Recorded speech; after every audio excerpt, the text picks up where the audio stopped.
The reason why it's me and Arrow have worked out now is because friends, number one. Ukishinamwambia I love you 10 times a day, hapana. Are you friends? Can I be able to have a situation na nimwambie but then kuna issue inaniuma na ni advice kama best yangu? Naweza kuwa amenikosea na nimwambie but then unanibo. Now we settle that as friendship. So I think the best part is that's my friend. That's my safe space. As for propose na propose. Sianzi kudate mtu anze kunza what's your favorite color? Uanze kujifanya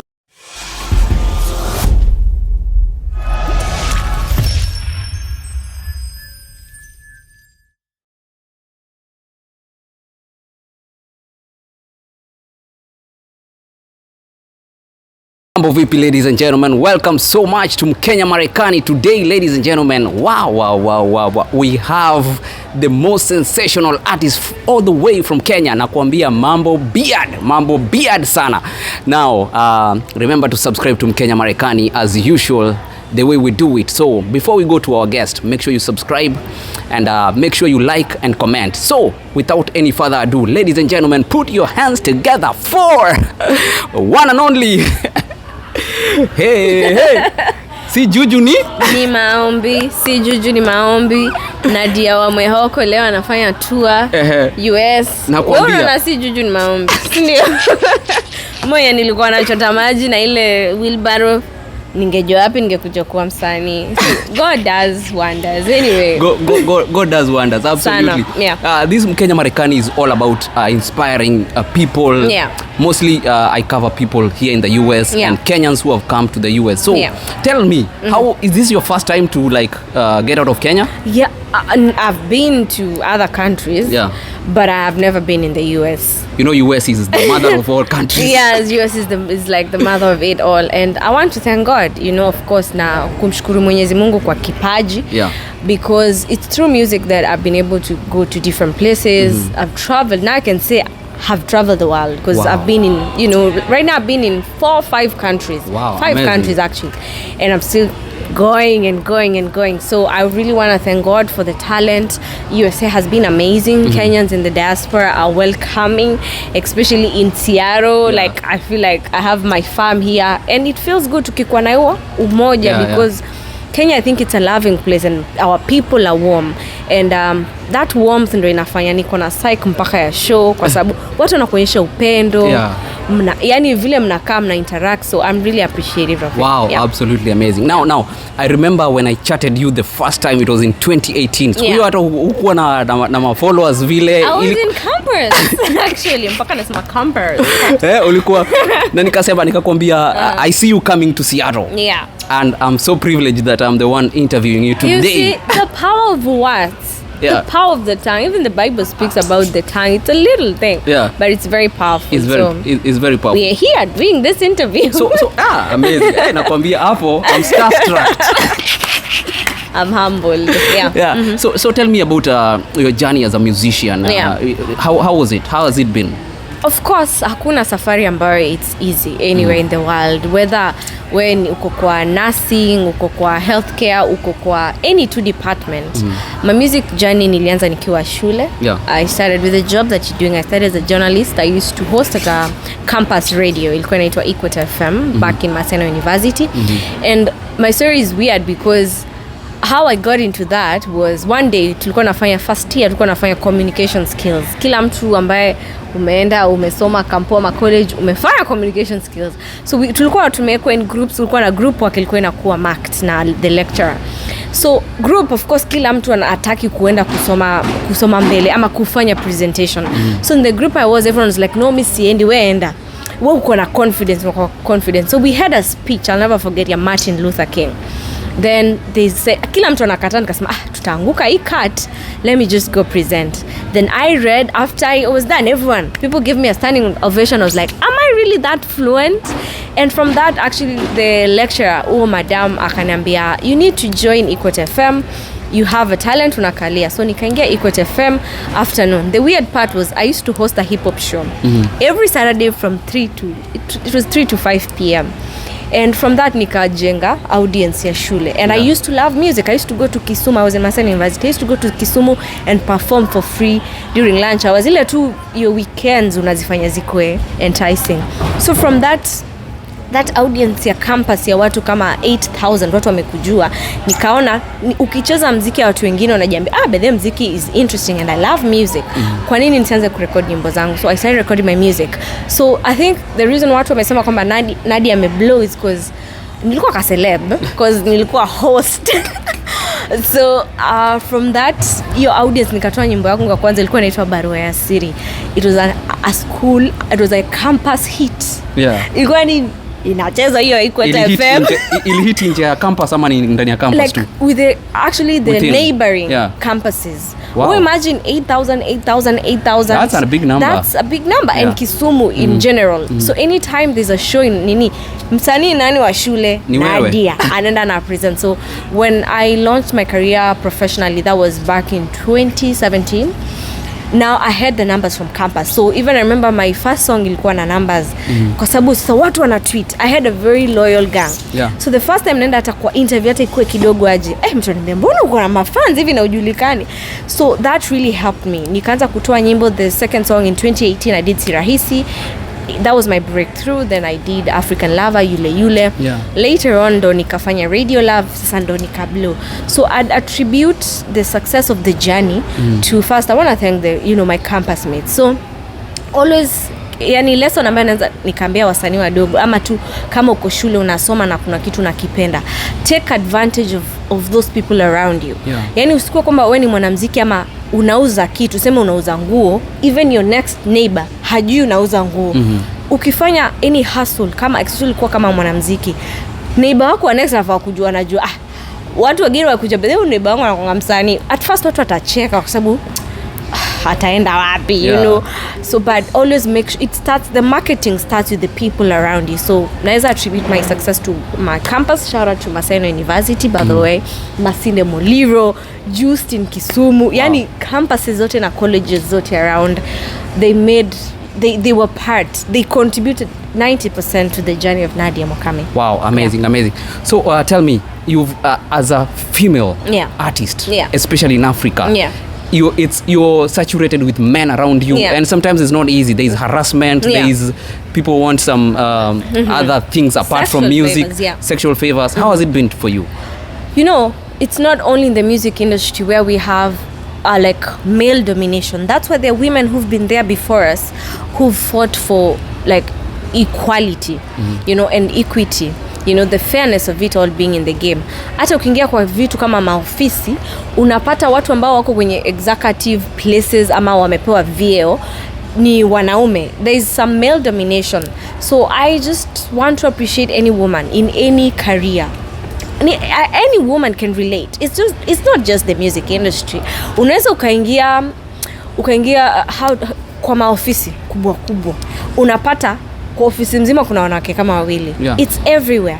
And hiyo domination inaleta suppression ya vitu kama sexual favors.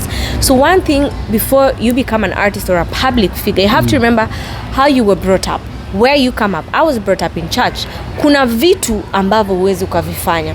Alafu kitu kingine, prevent, especially in the music industry, prevent having some weird engagements, you need to get a tip. Kwa sababu ukianza kuengage, wanaume ni wanaume, hata ndasema wanawake ni wanawake, unaelewa? Like ukianza kuengage, wewe ndo una book show, wewe ndo una book interview, of course it's going to be weird. And some other people, not everyone is nice, not everyone is good. They're going to want mimi nakupea show alafu. So make sure that kabla mtu anakufikia anapitia mtu, si kiburi lakini inaleta ile heshima ya kazi. Na I think that's what has to be put for us in the music industry. So make sure you have a manager or an assistant or someone who does your bookings or handles your brand. It makes it easier. Absolutely amazing. Now tell me, music also comes with fame. Now, and when it gets in your head, sometimes it's not easy. People now start to walk in the air. You can't get out of your high horse. How have you been dealing with that, especially from Mwehoko pale? One thing I'd say, personally, I attribute everything to, I was brought up in a very grounded Christian home, and my parents are really academic. So the first thing, I was brought up in a Christian background. Second part is mi nimesoma. So kuna vitu, yani najua wanasemaga unaweza kuwa umesoma lakini you're stupid. But naweza nikasema kusoma ama kuenda shule kuwa na exposure fulani, kuna vitu tu huwezi kuvifanya. Hata kama unaweza kuwa umesoma, now the grounding, the upbringing ndo inafanya hivyo vitu viwili vina balance. So being brought well is be nice to people. How do you handle your things? Feminaisha, tusidanganyane. Kila kumekuwa na eras, kumekuwa na female artists before me. Kuna mtu alikuwa ndo queen during time yake. Pia mimi sasa kama hivi Nadia ndo queen. After mimi kuna mtu mwingine ambaye atakuwa ndo queen.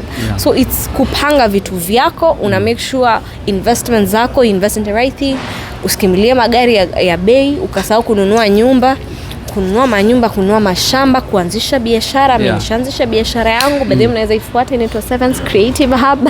It's an agency. What does it do? So we are an advertising agency. Tuna deal na influencers. Tumefanya kazi nyingi. Ukiingia kwenye Instagram, we've worked with so many influencers. We've worked with Size 8, Masi Masika, Kambua, my God, the Bahatis, the Bahatis wote. So we've done quite a number of things. Wako kwenye social media zangu na za Sevens. Wow. So we deal with brands. Tunachukua kama hoteli kama hii tunaimarket, hospitali tuna market, simu mpya tuna market, petrol station tunafanya kazi nao tuna market. So knowing that there is life after fame. Yeah. So tell me what is some of the biggest culture shock umepata hapa America? The biggest culture shock. Yeah. Mnapenda kula cheese na kila kitu. Like I'm sorry. I do not mean to offend anyone or look down on anyone's culture. But how do you eat that with everything? Like hiyo kitu inamonyoka. Like cheese is good but sit na kila kitu. We went to some hotel na tukaorder spaghetti. Sijui ni nini hizo walikuwa wameka some weird cheese. You know there is the normal cheese tumezoea Kenya ama Kiafrika. Na kuna sijui ni nini hizo. Unaonja hivi ni vile uko mbele ya watu unaweza haiwezi pita. I didn't eat. I think it's the same thing, you know, Americans also they're like, you eat that white paste, wanaita white paste ugali. Ugali. It's not white. It's so tasteless. That's amazing. So naweza nikasema hiyo cheese with everything just mi sijui siwezi kitu ina cheese pendi, alafu kukosa taste in some things. Sukari ni ya white, maziwa sijui naonja aje. Mwenye si tumezoea, mimi nimezoea mwehoko. So kama ni maziwa nile ya mbuzi yenye inanuka mbuzi, ukiacha unasikia hii ni maziwa ya mbuzi. Anyway, but do you still miss home? Nimeona umepika ugali na ukaiweza kabisa. Ulikuwa unapikia mchumba pale hivyo ndani. You know they say when you go to Rome you live like the Romans. So I'm trying to adapt. You know, of course, siezi belittle anyone's culture. Because pia usikuwe ni mtu ambaye uko enclosed kwa kitu kimoja. Try other things. Nimejaribu, lakini it's all my thing. So that's why I was really looking for Kenyan foods. Kama ni kupika, napika. So far show yako ni gani imeweza sana? So far, before uchape ya Seattle, because najua ya Seattle ndio itakuwa the best. So far, I have... Hapa Washington, I mean US. Kansas. Energy was lit. Minnesota. Yo, Kansas. Omehoko. Unapologetic. English is not my first language. It's not. But by the way, you notice the English we speak in Kenya is the original English. Here they speak different. We're colonized by the British. So they speak totally different. Like, they say trunk, we say boot. Na kuna kitu ingine kumbuka nitawaambia. But Kansas, Kansas, you get the point. And Minnesota, there was mad energy. And Houston, it was my first ever gig. So zote zimekuwa amazing too. Lakini my favorite was Minnesota and Kansas. Wow, amazing. So una plan kurudi tena huku ama umemaliza trip ama? Actually, you know, ningependa nirudi next year, Mungu akijalia. Pia niendelee kutour in different places. So Now lastly, before we conclude, there's been a season of COVID and it's not been easy for artists. How have you been managing? I think COVID was there to like be an eye opener. In every situation, you always have to look at the positive side of it, because wasanii walikuwa wanategemea sana shows, na kuna platforms kama streaming platforms. So having the streaming platforms, watu ndo maana unaona kila mtu anatoa album, kila mtu anatoa EP, because they realize, guys, the money is on digital, and to be honest, the world has been moving. Kila kitu kiko digital. Unaona kama like this interview, it's going to be on a digital platform. So I think it was there kufanya wasanii kujua kwamba si eti kuita mafans peke yake. Si lazima pandemic ikuwe ni COVID. Kunaweza tokea kitu kingine, God forbid though. So in those scenarios, how do we adapt? How do we survive? Ni kama survival tactics during those times. So streaming platforms, digital platforms ndo zimekuja kutuonyesha kwamba this is the thing. So I released my EP when the COVID hit in 2020, na imekuwa ikifanya vizuri sana. So I think royalties has been the day. Na royalties nafanya poa. Platforms zipo mingi, kama una numbers hapo ndo nakulia. Absolutely, times are changing. You've and said pia with brands, brand influencing, you work with certain brands to market products zao. So vitu ni vingi vya survival mechanism nyingi during this time. Absolutely. Now, is it easy for an artist to during this COVID to come to the US, to be invited, like getting the visa and all that? At first it wasn't. Me, I had my visa in 2020. Kabla tu, yani nilikuwa ni Mwenyezi Mungu. Just before COVID hit, I already had my visa, because I was supposed to come to the US then for some show. But now COVID hit. So I think right now it's not easy to get a visa because of the traveling restrictions. Lakini ukiwa uko nayo ni unaweza uka-travel na hizo work permits na hivyo vitu vyote because of because of vaccination. Watu wanakuwa vaccinated, watu wanajitake care, yani imepungua, numbers zimepungua. And I know some people say that music is only for dropouts and vitu kama hizo. Wazazi wengine hawataki kuencourage watoto wao kufanya music. What do you tell to such parents? Look at Nadia. The epitome of success. I'm joking. No, I don't want it to look like I'm bragging.